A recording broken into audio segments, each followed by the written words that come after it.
Et c'est l'heure de retrouver les plus beaux détours de France. Bonjour Xavier Louis. Bonjour Jean-Marie, bonjour à tous. Alors chaque matin à la même heure, vous nous proposez de découvrir les plus belles petites villes de France qu'on peut retrouver sur votre site internet plusbeaudétours.com. Plus beau détour au pluriel. Aujourd'hui, pour cette période de vacances d'été, de grandes vacances, vous nous proposez les sons et lumières. Oui, on a eu l'occasion de présenter les festivals de musique, les festivals, les fêtes médiévales. Et aujourd'hui, on va s'intéresser aux sons et lumières parce que ça s'y prête bien, la période en plus aussi. On avait parlé d'ailleurs le mois dernier il faut le rappeler quand même parce que c'est un très beau spectacle.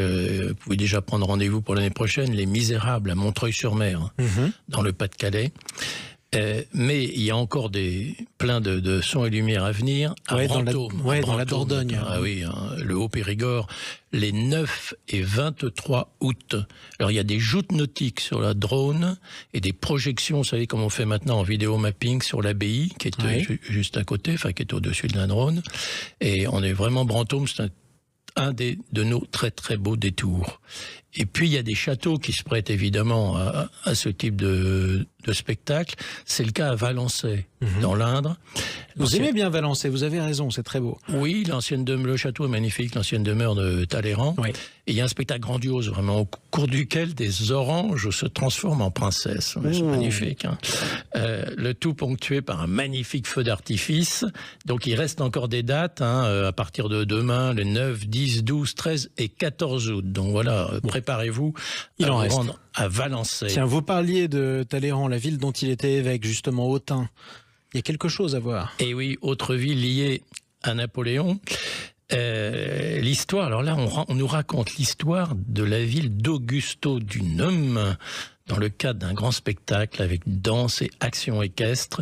Donc voilà, ça nous ramène à des spectacles un peu traditionnels maintenant de son et lumière jusqu'au 10 août. Le rendez-vous est pris. Se dépêcher. Augusto Dunum, l'ancien nom, le nom romain de la ville d'Autun. De la ville d'Autun, tout à fait. Ça, c'est une belle étymologie. Alors, vous voulez aussi nous rappeler quelques vérités, c'est-à-dire la palisse. Ah bah oui. Et la palissade. Alors, est-ce qu'on connaît, vous savez, on sait mal l'histoire. Ce qu'on raconte, en fait, c'est lié aux croisades et la mort de Jacques II de Chabannes.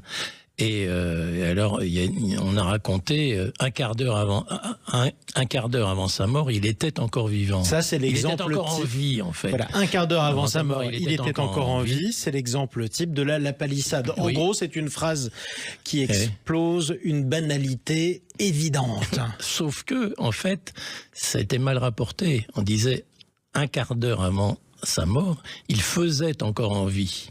Et oui, ça change tout. C'est resté comme une lapalissade. C'est devenu une lapalissade. Le nom de la ville, d'ailleurs, la palisse. Le château, qui est toujours à la famille de Chabannes, on organise un magnifique son et lumière. Alors ça, c'est vraiment un très très beau spectacle depuis quelques années. Donc c'est du 14 au 18 août. Ouais. Ça s'appelle 1776, les chemins de la liberté. C'est dans la cour du château.